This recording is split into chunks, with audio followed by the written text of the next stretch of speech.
I'm Robert Kelly. I'm the director of the Gloucester Museum of History. If you've never been to the Gloucester Museum of History, it's right behind you in the old 1770 tavern right here on Main Street. The courthouse, this is part of our museum experience. This is an original building to 1766. And we are honored that we have over 100 people here for this program today. This program today was created by the Gloucester 250 Committee. Y'all are probably familiar. We're getting ready to celebrate our 250th anniversary as a nation.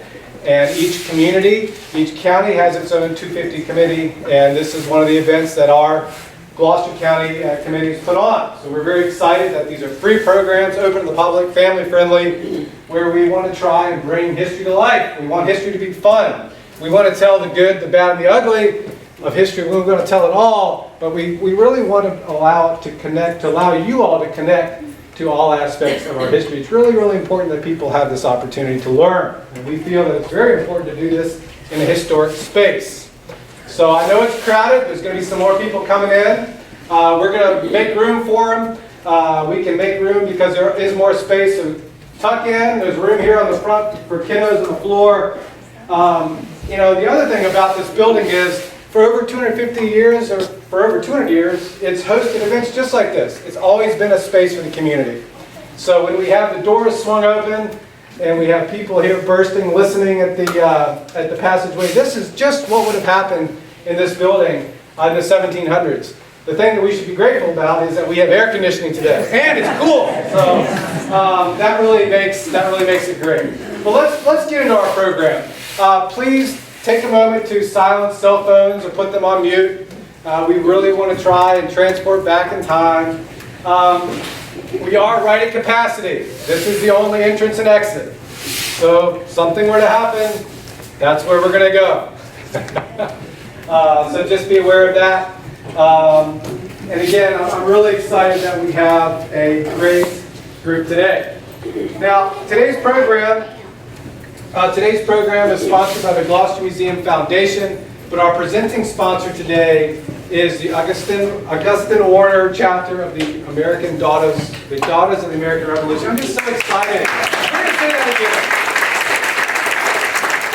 Today's presenting sponsor is the Augustine Warner chapter, Daughters of the American Revolution, which is right here in Gloucester. So if you're interested in learning more about the DAR, there is a very active chapter right here in Gloucester. So definitely check it out. They have a wonderful website. They're on social media. They host great programs. And that's why we're able to be here today, because of their generosity. These programs aren't free. We have to pay our talent, pay our interpreters. But we really feel strongly that events like this need to be free and open to the public. So that's why it's important to have partners like the DAR. So y'all have heard enough from me. And I just want to introduce you briefly to my friend, the regent of the local DAR, Allison Johnston. Come on, give her a round of applause.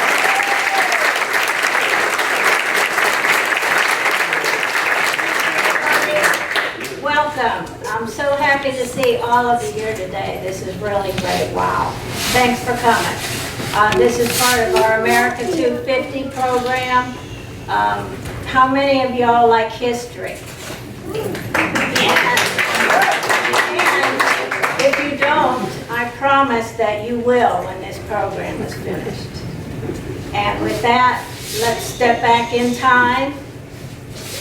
And I'm honored to introduce the Marquis de Lafayette.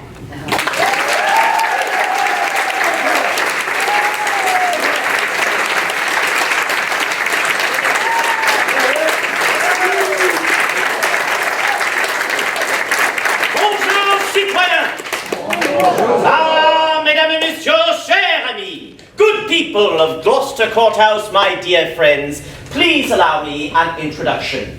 The name is General Lafayette, though I believe that most of you no doubt know me far better by my name of the Ancien Régime, of the Old Order, of the Revolution here in America.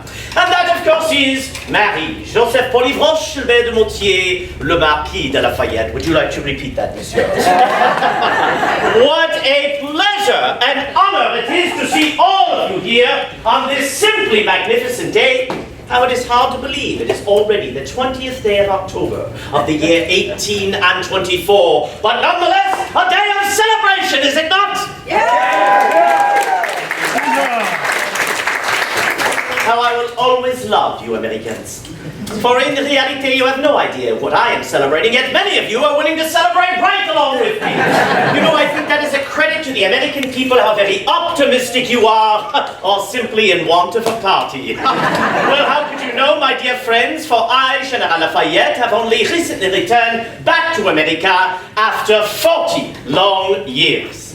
Indeed, my friends, the last time I set foot upon American soil was just after the signing of the Treaty of Paris, which of course occurred in September of 1783, ending the Great War for American freedom. So thus, in 1784, I returned for 6 months to celebrate with all of you, my beloved brothers and sisters here in America.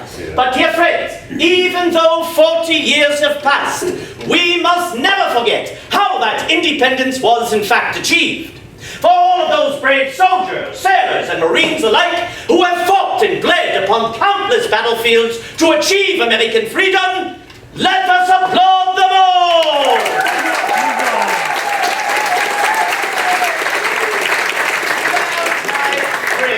I have been invited back to America, courtesy of your very own President of these United States, Monsieur James Monroe, to be what he is calling a guest of the nation, to tour all 24 United States. Can you imagine? 24, do you realize?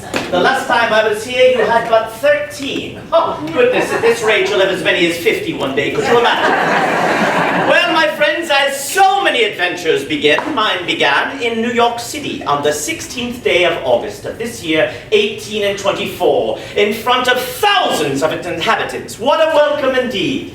I then traveled northwards to the upper part of the state and onwards to Massachusetts Bay, where I went to Boston, and then onwards to Quincy, where I went and visited with your second president, Monsieur John Adams. You know, on reflection, it was he and Monsieur Jefferson who once said of me that I had a canine appetite for popularity. I'm not quite sure what to make of that, but I think it was a compliment. Nonetheless, it was a pleasant visit. We then traveled southwards, onwards to the city of Philadelphia. I even went to that place where you declared for independence. In fact, I referred to it as Independence Hall. I hope that name will stick. And onwards to Baltimore, and then, of course, to the federal city of Washington, where I met and I thanked the President of the United States, Monsieur Monroe, for his kind invitation. But, of course, my friends, last evening, being the 19th of October, we were all celebrating in Yorktown, where we not, I recall seeing most of you. Now, you did so well with the country dances of the 1770s. If I am not mistaken, you danced 3 minuets, 2 bagatelles, a Scottish reel, and 7 country dances before you had your first glass of wine. Well done. And you, monsieur, I saw you dip your cup into the punch bowl 15 times. But indeed, there were many toasts to be had.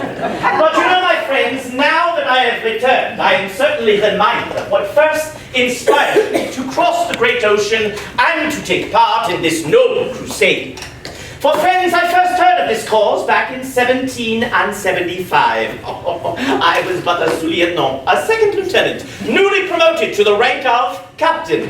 In truth, only because my father-in-law owned the regiment. So it was actually a bit of a wedding gift. Well, there I had found myself billeted in the eastern part of France, in a city called Metz. And as was commonplace back then, we would often have these grandiose dinner parties with all the most noble officers in attendance. And there we would typically speak about the various subjects of the day. Perhaps a war that had begun, a war that had concluded, a new treaty that had been signed, perhaps an innovation in strategy or in tactics.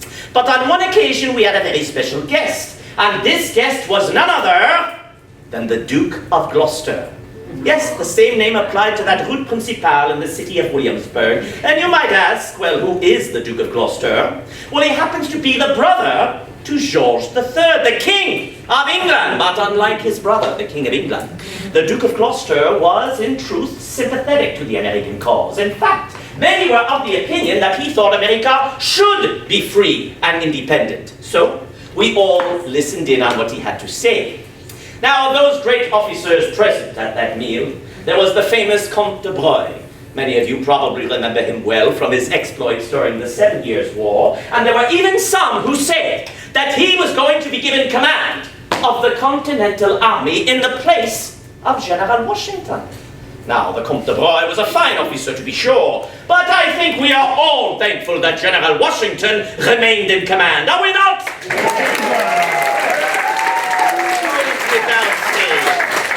But of course, my beloved friend, le Baron de Kolb, the one man perhaps most responsible for bringing me here to America. I can still recall receiving the dispatch of the news of his death after the Battle of Camden in August of 1780. Most distressful to me, but even more so to the great cause of American freedom, for he was such a fine officer. There was, of course, the Chevalier de Buisson. Madame, the Chevalier de Buisson, I thought I recognized you. Madame, you danced a minuet with the Chevalier. It was at the last of the Queen's birthday parties, was it not? Madame, you are being quite modest. You realize you are still the talk at Versailles. She danced the most magnificent minuet I think I have ever seen dance before. Do you recall the name? Oh, how could you forget? Ah, it was called Le Dauphin. Perfectly stepped, not one error. Madam, you must have worked with your dance master for weeks, if not months. Oh, and upon conclusion of this perfect minuet, what did the Queen say to you? C'est magnifique. It is magnificent. And you know very well the Queen never gave compliments to anyone but herself. If only I could find a few musicians here this afternoon, we could all see an example of that minuet. Would you like that, my friends?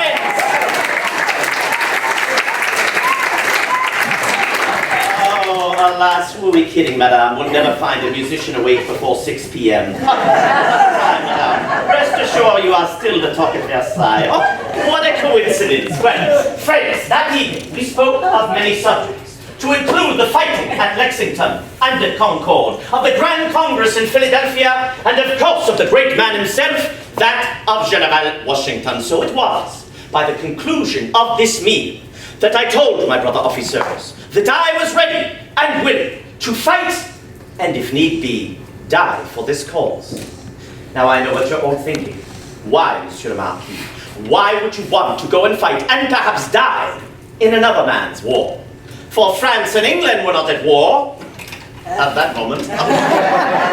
Why would you want to risk yourself in such an endeavor? Well, I believe you know the answer to that question. For this had been a war like none other in the history of man, had it not? This was a war of great ideas, of the freedom, even the liberation of mankind, a war that embraced the ideas of the great thinkers of what we often refer to as this enlightened age.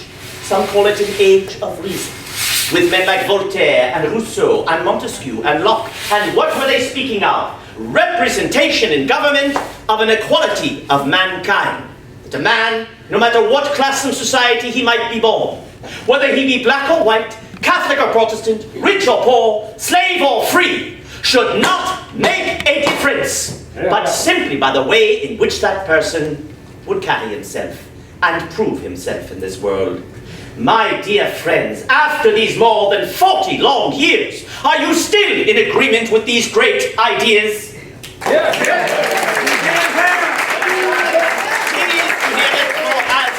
And as I shall continue to be until my dying day. So that evening I rose up from my chair. I drew my sword. I came towards my host, the Comte de Broye, and I told him I was ready to put my colors to this great and noble cause. But alas, you know what he said to me, monsieur? Sit down, Monsieur le Marquis. I believe you've had a bit too much wine this evening. But friends, of course it was not the wine. It was simply my enthusiasm for this great and noble endeavor. Well, what could I do? Well, I thought about it for some days, and then I said to myself, alas, I shall go to Versailles. I shall present myself at court in front of the King and Queen of France, that of Louis XVI, Louis XVI, and Marie Antoinette, and ask them if I might have permission to go. So off I go to Versailles, presenting myself at court in front of the King and Queen of France, asking them if I might take part in this noble crusade. And what do they say to me? Give it a try, my friend. You've got a 50-50 chance. You have a kind spirit, my friend, but one thing you must know about the Marquis de Lafayette is that everyone, and I mean everyone, says no to me at least once. Yes, no, unfortunately. So they say to me? Oh, je regrette, monsieur le marquis. Ce n'est pas possible, c'est un moment de frère quand la France et l'Angleterre ne sont pas en guerre. Et je ne souhaite pas que vous en commenciez une. I'm sorry, monsieur le marquis, it is just not possible. It is indeed a rare time in French history where France and England are not actually at war, and I do not wish for you to start yet another war with that horrible nation of merchants, as we French used to refer to the English. Well, dear friends, that should have been the end of it. For when the King and Queen of France say you cannot do something, well, you cannot. But I did the unthinkable. I disobeyed them. I left my regiment. I went to the western part of France, and there at the port city of Bordeaux, I purchased a ship fittingly called La Victoire, the victory, for that is what I was in search of, victory in this great and noble endeavor. Well, of course, the King and Queen soon found out that I, the Marquis de Lafayette, had disobeyed them, and do you think they were pleased with this? Au contraire, quite displeased. In fact, so much so, they sent out soldiers to try and apprehend me. And if I was to be apprehended, of course, I was to return back to my regiment at Metz, or worse, to my father-in-law at Marseille. So I had to act with the utmost secrecy, preparing all that I would need. A crew to man my ship, companions to join me, all of the supplies that I would need, for I did not know when, or if I would even return back to France when. When all was prepared, the harbour master at Bordeaux inquired, "What is your destination, monsieur? Where are you headed?" You see, he did not realize I was the Marquis de Lafayette, for of course I had disguised myself. Young man, if you had to disguise yourself to wear a costume and you wanted no one to know it was you, what would that costume be? A turkey? A turkey. Let us applaud this young man. Bravo. Without hesitation, the young man responded with turkey. Yes. It is your grandson. Well, you have done, great-grandson, you have done very well, madame. Nicely done, yes. That is a fascinating response, my dear friend. I have a funny story to tell you. The English newspapers reported that I, the Marquis de Lafayette, disguised myself, are you ready for this? In a woman's gown. Can you imagine? Well, don't imagine that. Do not believe everything you read or hear, especially if it is written by an Englishman about a Frenchman. No, my friends, there was no woman's gown for me, nor your excellent idea of turkey. But I did disguise myself as a merchant, there to take part in a bit of commerce with the people of Spain. So not having any issue with this, they of course allowed me to pass, and true to my word, I did go from France to Spain, but what would be my ultimate destination? America, exactement, yes. And that journey took me 8 long weeks. Have any of you been to sea for 8 weeks? Well, good, I don't recommend it. In fact, I am glad that I joined the French army and not the French Navy, simply because I was seasick nearly every day of my journey. But after 8 long weeks, as I looked over the bow of my ship, I could see the Americas for the first time. And we had landed at a place called Yorktown in South Carolina. How I recall that evening perfectly well. For even though it was evening, the moon was so bright that it illuminated everything that we looked upon. So as I put my foot upon American soil for the first time and met you, the good people of the United States, well, what do you think my first impressions were of you, the people of the United States of America? Perfect, it's better not to answer that question. It was not a very good one, my friends, because the first Americans I met here in America tried to kill me. Yes, not a good beginning. So we had landed at the plantation of a Monsieur Auger, a Benjamin Sugar, or Ougie is the way they pronounce it there in South Carolina, an ardent patriot, but he had mistaken me and my companions for Englishmen.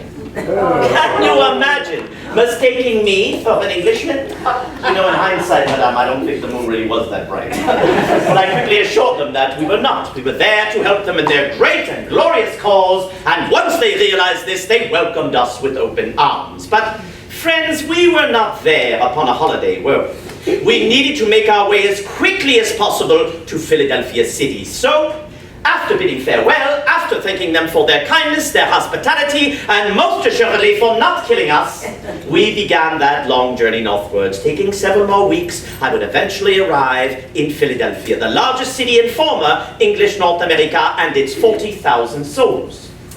Now, my friends, before I had departed France, I had met with an American agent in Paris. His name, Silas Dean.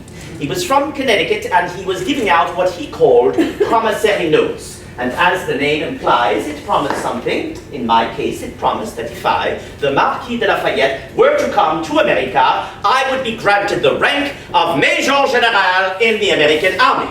So there I was, promissory note in hand, and I approached your Congress. I said to them, honor me so by granting me a command in the Continental Army that I too might fight against tyranny. Now what does Congress say to me? You have a 50-50 chance, my friend.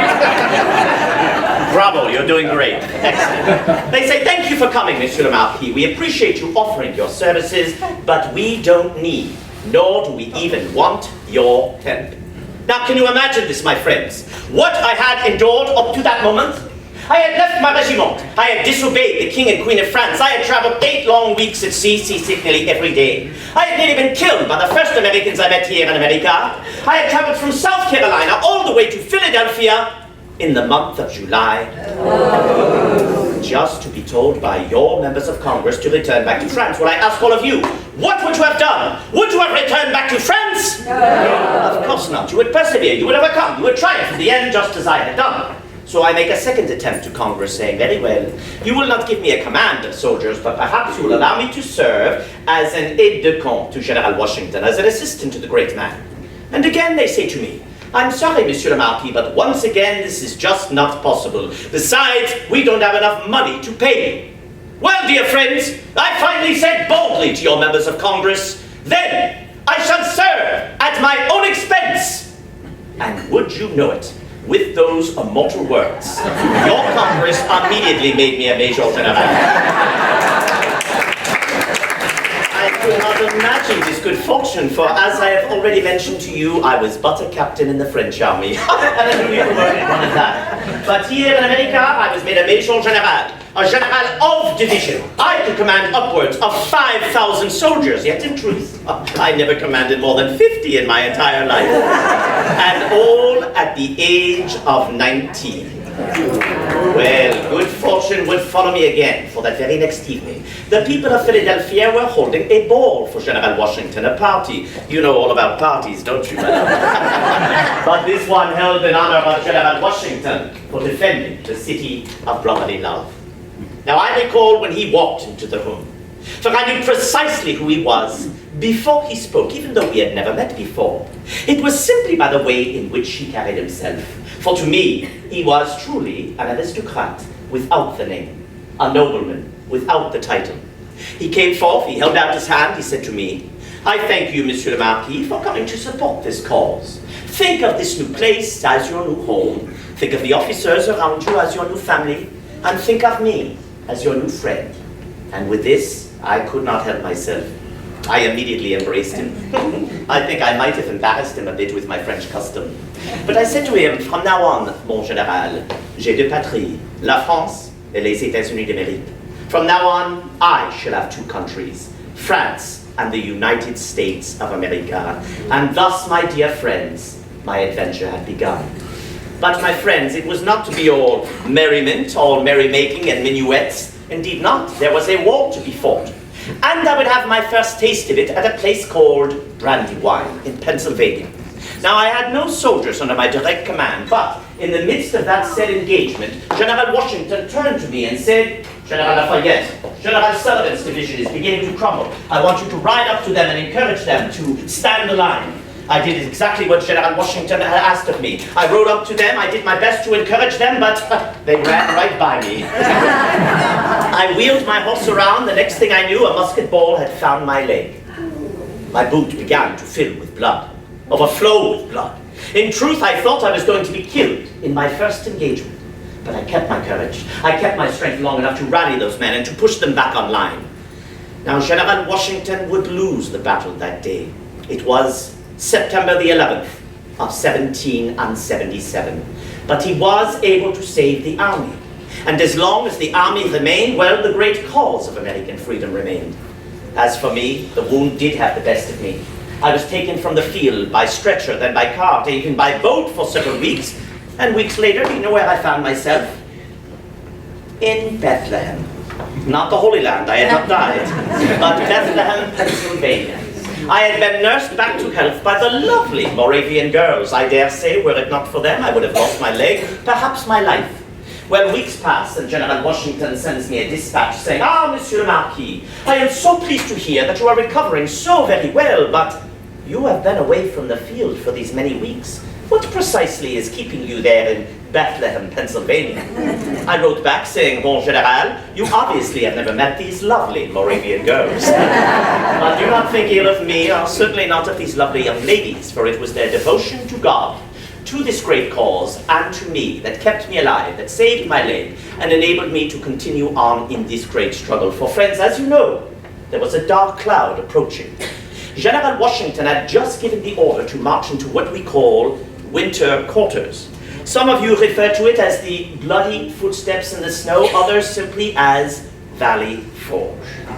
Now, my dear friends, when you, the American people, decided to declare for independence in July of 1776, did all of you here in former English North America wish to be free and independent from England? No. Ah, some say yes, some say no, some don't respond at all. And that is a perfect breakdown of America, at least according to John Adams. 1/3 of the population only wish to be free and independent from England. Now, my mathematics are not very good, but I do realize that leaves 2/3 of the population remaining.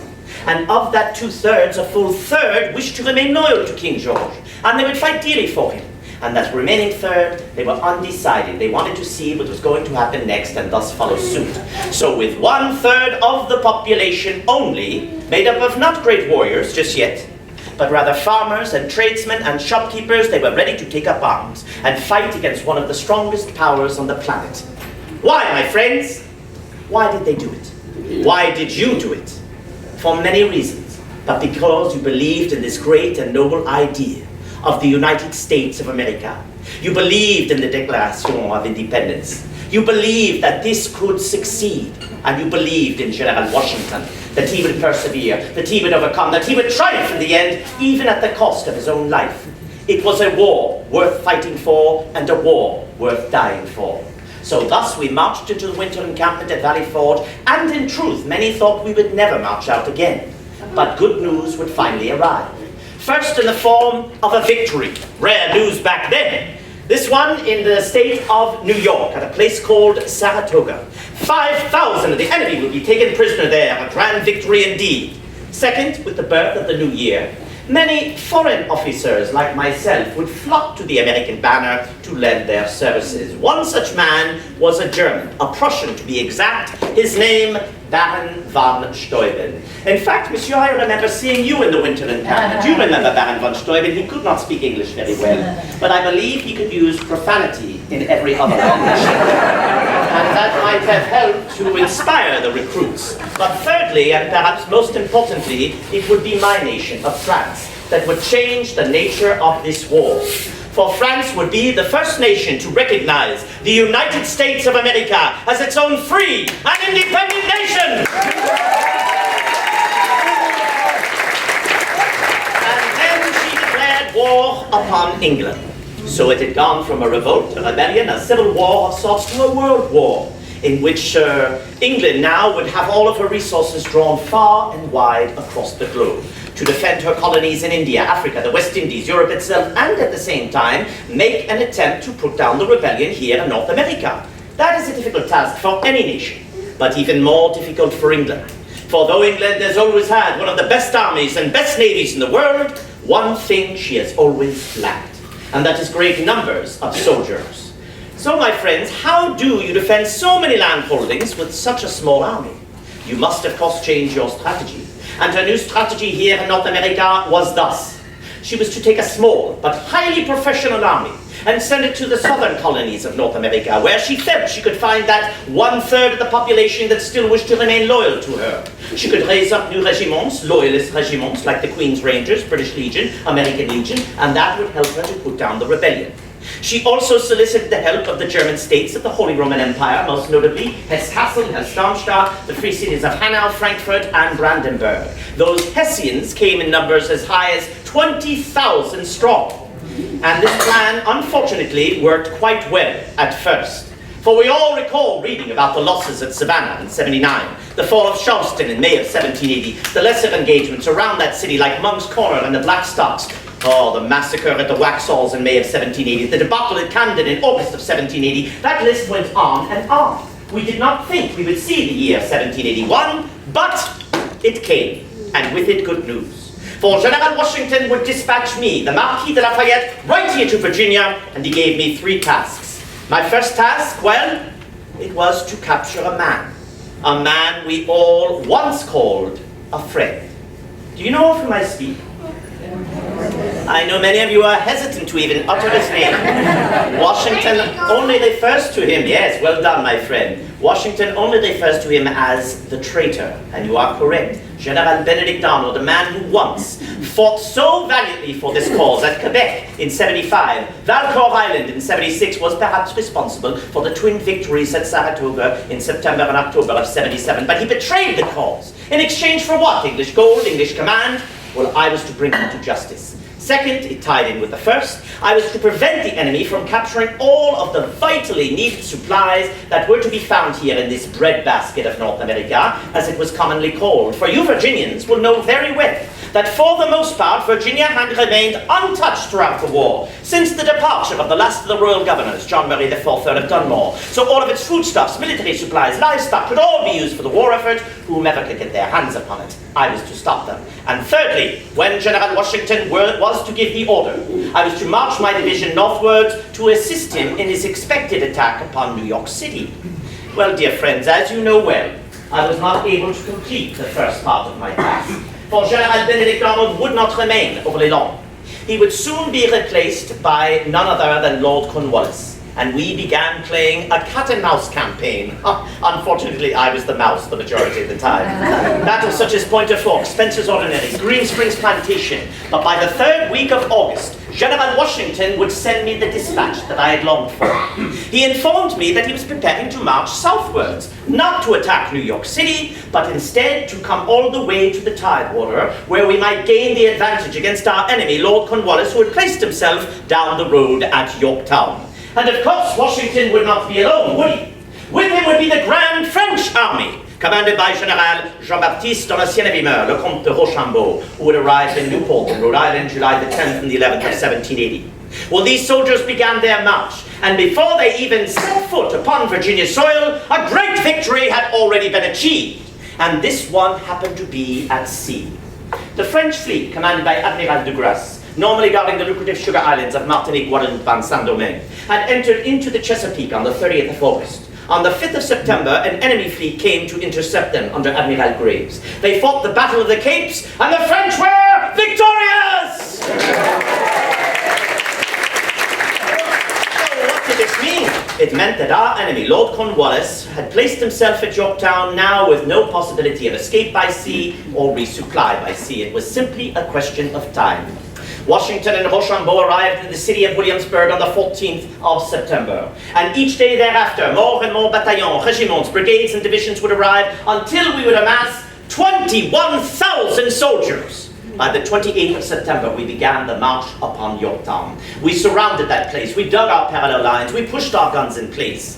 Even on this side of the river, at Gloucester Point, the English had placed their cavalry under the infamous Barrister Tarleton, John Graves Simcoe, and the 88th Regiment of Foot under Colonel Dundas. Opposing them were the French cavalry under the Duc de Lauzun, as well as some Virginia militia and General Choisy and some French infantry.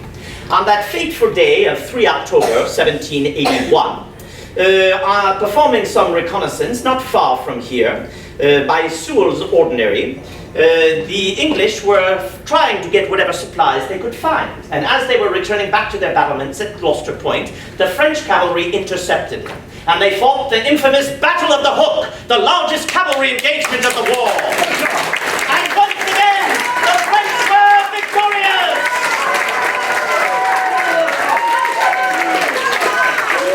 Now, my friends, the bombardment would begin of Yorktown on the 9th of October, and it would not stop until victory was assured.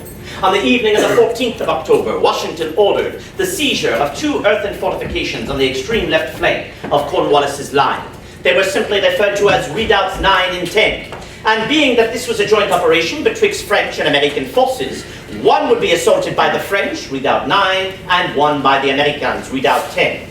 Now, even though I am a Frenchman, I have had the honor and privilege of commanding American soldiers throughout the war. So the task of taking Redoubt 10 fell to me. I had selected as the commander of this attack another Frenchman in American uniform, his name Colonel Gima, a fine officer who had been with me throughout the war. But my beloved friend, Alexander Hamilton, well, he wanted that command more than anyone. So he did what we call in military circles, he went over my head and went to Washington and begged and pleaded that he might have the honor. And of course, I don't think Washington could deny him anything at all. So under cover of darkness, with unloaded muskets, making the men put their trust in the bayonets, they stormed Redoubts 9 and 10, and Alexander took Redoubt 10 so quickly, he had the audacity to send a messenger to the French redoubt and ask them if they needed any help. On which they responded with no merci, and they could quickly take Redoubt 9 as well. By the next morning, we were firing point blank into the enemy's position. Cornwallis had one last vain attempt to escape, by crossing here to Gloucester Point and escaping by land, but proving that God is perhaps not an Englishman. A great storm rose up and scattered all of his boats. He had no other choice but surrender, and dear friends, that surrender came 19 October 1781, the day we won at Yorktown!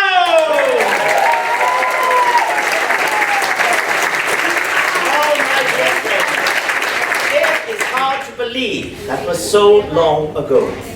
19 October 1781, and now we find ourselves on the 20th of October 1824.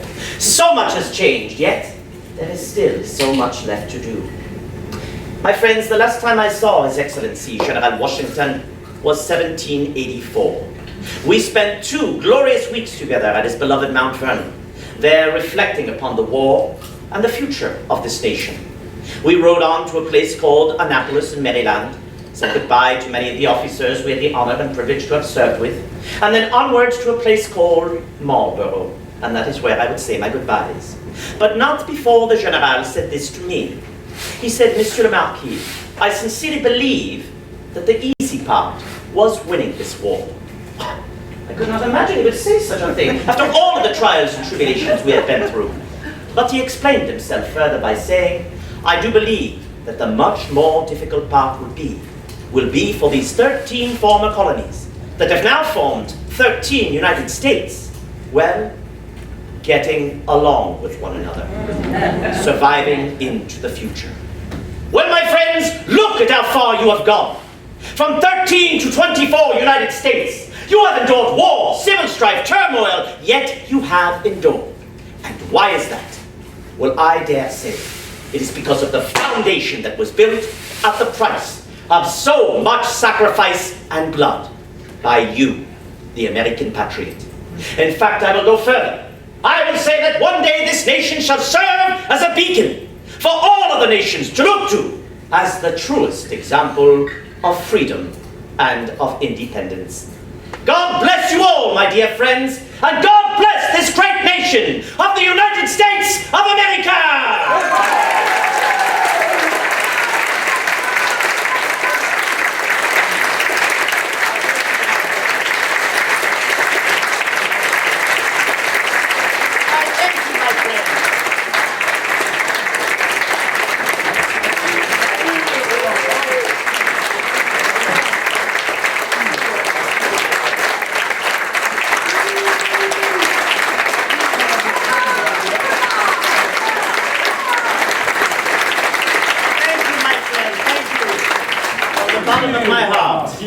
And I am hopeful with the last few minutes remaining of our time together, some of you may have brought with you some questions or curiosities of me that I was not able to explain to you, that I can perhaps enlighten you a bit about my life of the past, present, or as always, hopes for the future. So I open the floor to all of you, to what curiosities you might have of me, the Marquis de Lafayette. Yes, monsieur.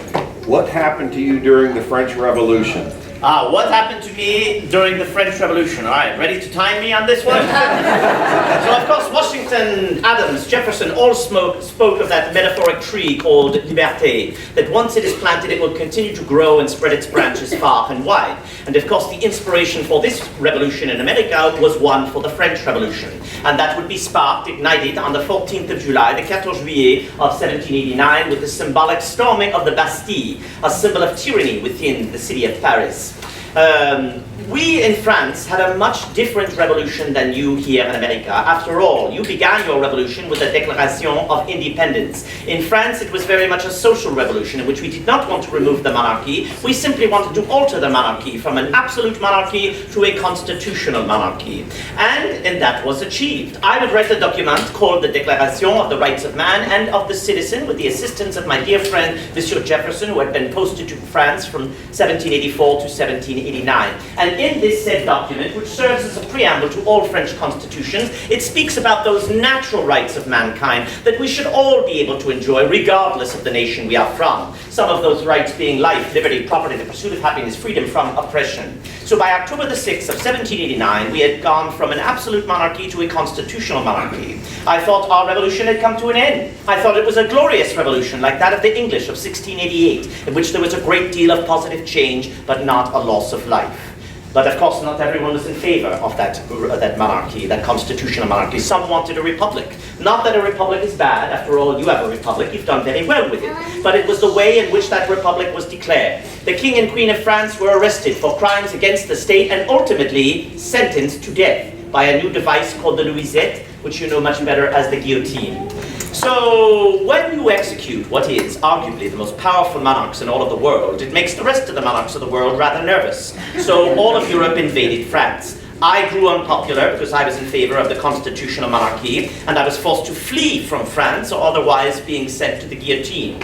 I was arrested by the Austrians, who were quite angry at the French, needless to say. After all, the last queen, Marie Antoinette, was Austrian, and so to set an example, they decided to imprison me without parole, and I was imprisoned for 5 long years. During that time, the French governments would change from the Committees of Public Safety to the Convention to the Directoire to the Consulate to the Empire.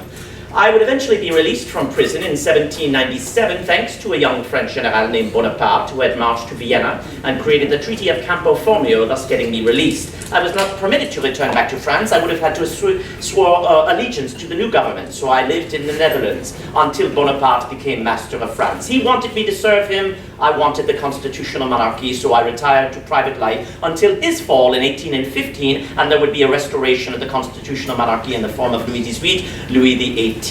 So in a nutshell, monsieur, that's what I did during the French Revolution.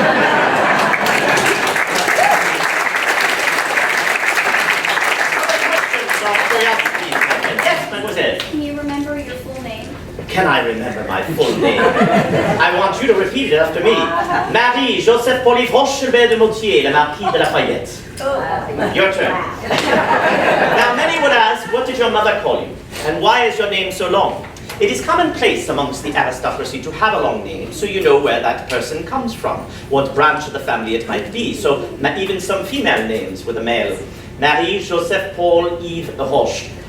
Gilbert, the name given to me by my mother and father. Dumotier, of the Dumotier line of the family. And then my title at the very end, Le Marquis de Lafayette, that's what I am. So that is why names of the aristocracy are so long, so they can identify where you are from, who your family is, and what branch of that family you are from. A great question, mademoiselle. Other question, in the back there. You said you had a father-in-law. How did you meet your wife?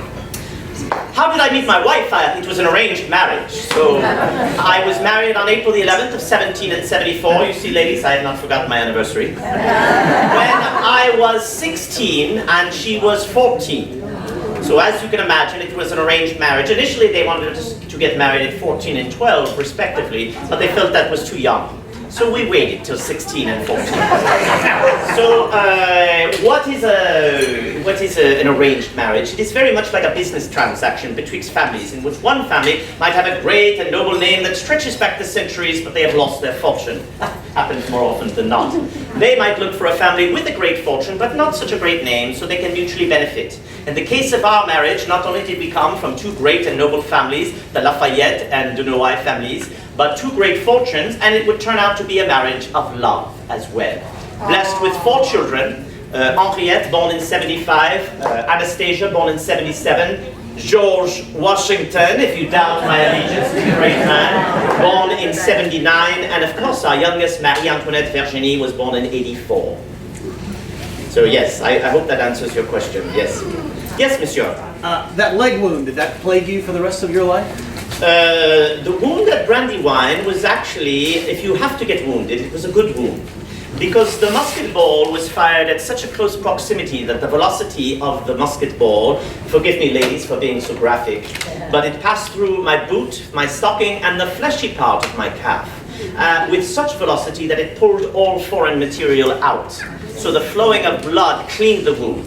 If anything is in your body that should not be, it's very bad.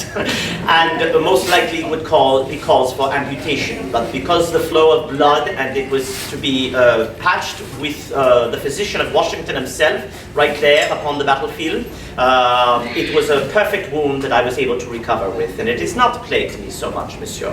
Interesting fact, though, while I was getting my wound dressed on the battlefield at Brandywine, there was a young lieutenant there with me. Amongst the physician, and his name was Lieutenant Monroe, presently serving as your president of these United States. The physician told him to distract me somehow, so he began describing the beauty of Virginia. Now, there is no denying the beauty of Virginia, but at that moment I really didn't care. But all's well that ends well after I recovered at Bethlehem, Pennsylvania. Yes, in the back there. We had slavery when you were here. Correct, madam. What was your stand on slavery? Slavery is a deplorable institution, madam. Absolutely. Indeed, in 1782, I wrote a letter to Washington in which I stated a great many things, but amongst them I stated that he would be an even greater man than he already is if he could set the example by emancipating the slaves. Thereby others could follow his example and you could eradicate this horrible institution. Washington responded with kind words, saying I was a credit to humanity for making such a suggestion, but he said it could not be done immediately. It had to be done slowly and through legislation for fear of a great slave revolt on par with that of the great Spartacus of the 1st century BC. I believe action speaks louder than words. So my wife Adrienne and I purchased a plot of land in French Guiana. It was called La Belle Gabrielle. We freed 70 slaves, provided tools, equipment, supplies, but most importantly, an education. So they could read and write and perform some sort of skill so they could become productive members of society. The French Revolution was right on the horizon, and by 1794, slavery had been abolished across the French kingdom, only to return to the sugar islands of Martinique, Guadeloupe, and Saint-Domingue in 1802, only to be dissolved again in 1815. It has been an ebb, a flow, a back, a forth. But until my dying day, madam, I shall lend my right arm, my pen, my purse, and my voice to bring about an end to this horrible institution.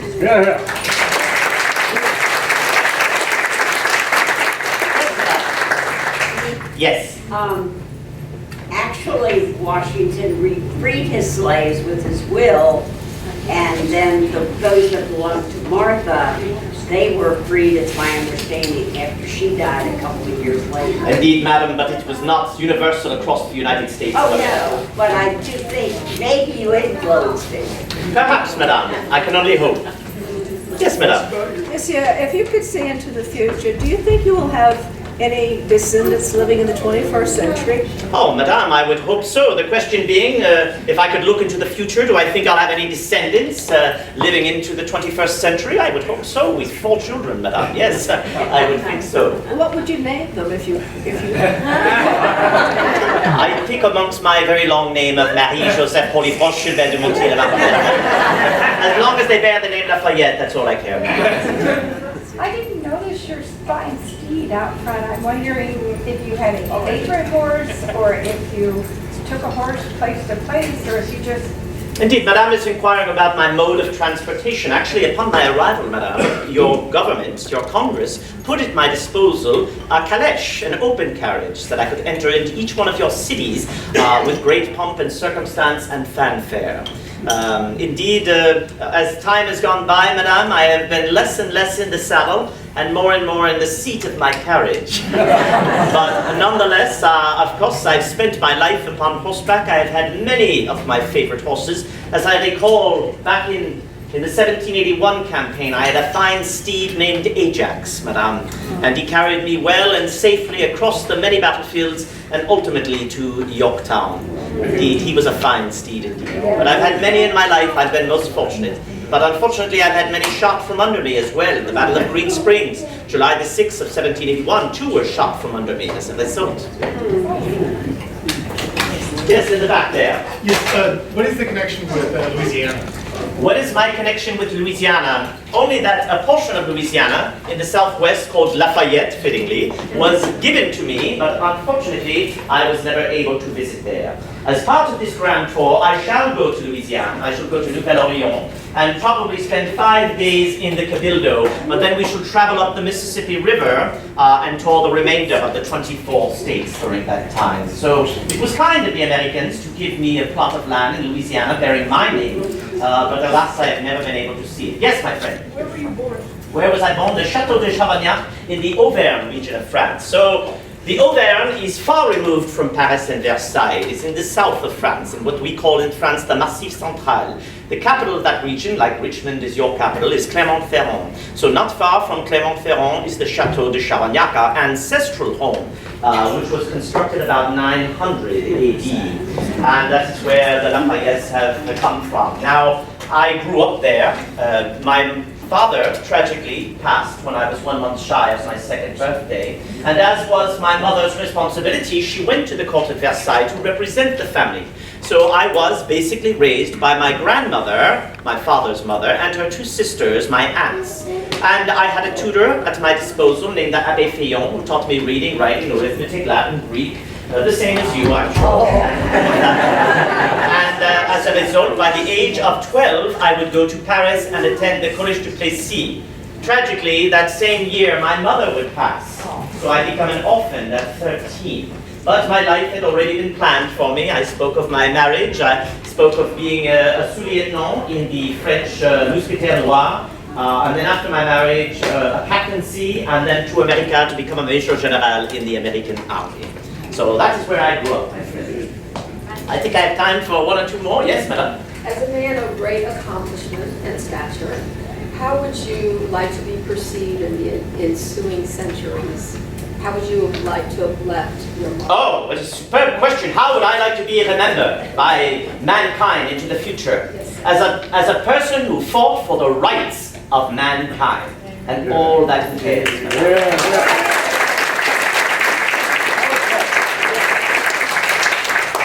When you were in America, I understand that you were adopted by an Indian tribe? I'm so glad you asked that question, madame. And madame's question, if you did not hear it, she said, I heard when you were in America you were adopted by an Indian tribe, and that is correct. In 1778, I was asked to go to Albany in New York by General Washington and members of Congress. My initial intention was to invade Canada and make it the 14th state. Needless to say, there were many problems with that. First and foremost is that the Canadians did not want to become the 14th state. And when I arrived, there were insufficient amount of soldiers to take part in that expedition. So instead, General Philip Schuyler, who commanded in that region, requested of me that I negotiate with members of the Six Nation, of the Iroquois-speaking peoples. The ones that live in closest proximity to the American settlements were the Tuscarora and the Oneida. Now you must understand, madam, I had never met any native people before. I had read about them, I had seen paintings of them, but I had never met them before. So this was a great honor for me to take part in such an expedition. I went into what they called the Castle Oneida, which is very close to Utica in New York. And there I met with the tribal elders, and then we spoke for weeks, and by the conclusion of that meeting, they decided to adopt me into their tribe. What an honor! What a privilege! My new name would be Kuailea, which means great warrior.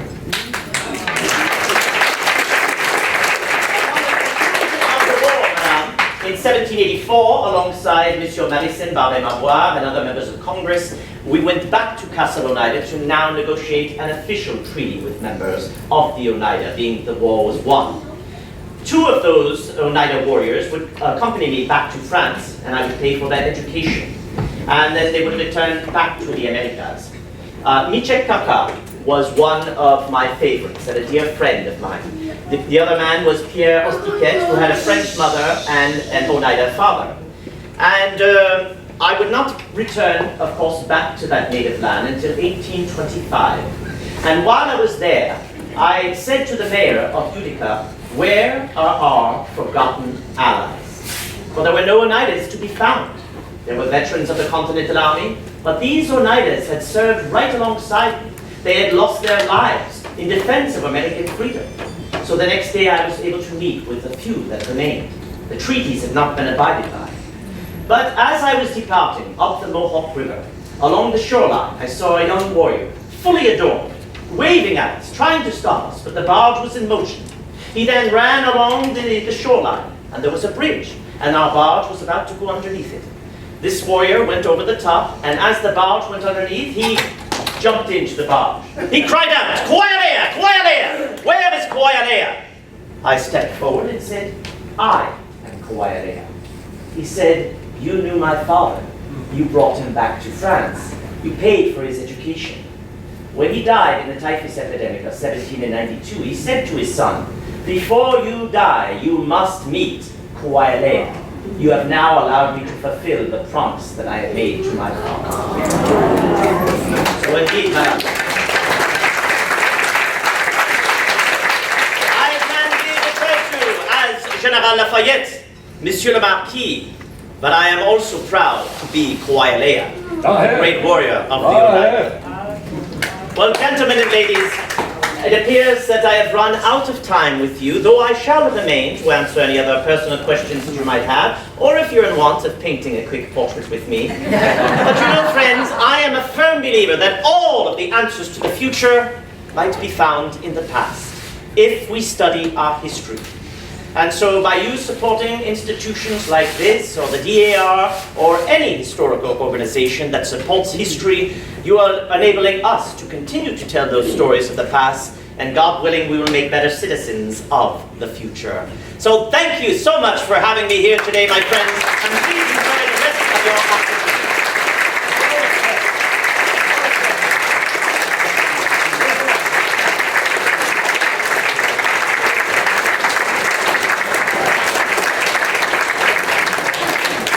Cool was it to meet General Lafayette? But there's one more person I want to introduce to you today. He's a dear friend, someone that I really want you to meet, and that is Mark Schneider.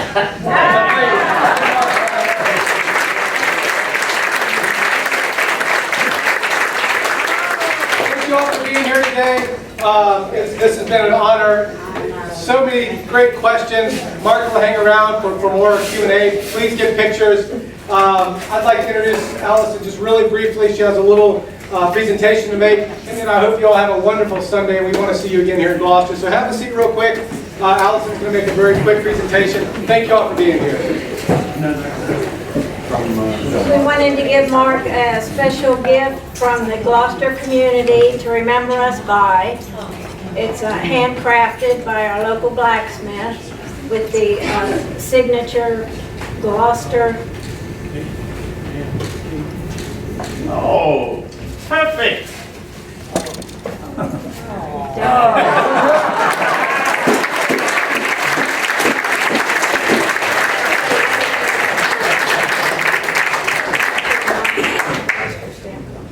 And there is Kernon and Gloucester. Kernon is the Latin for why not. It is the motto of the Lafayette family.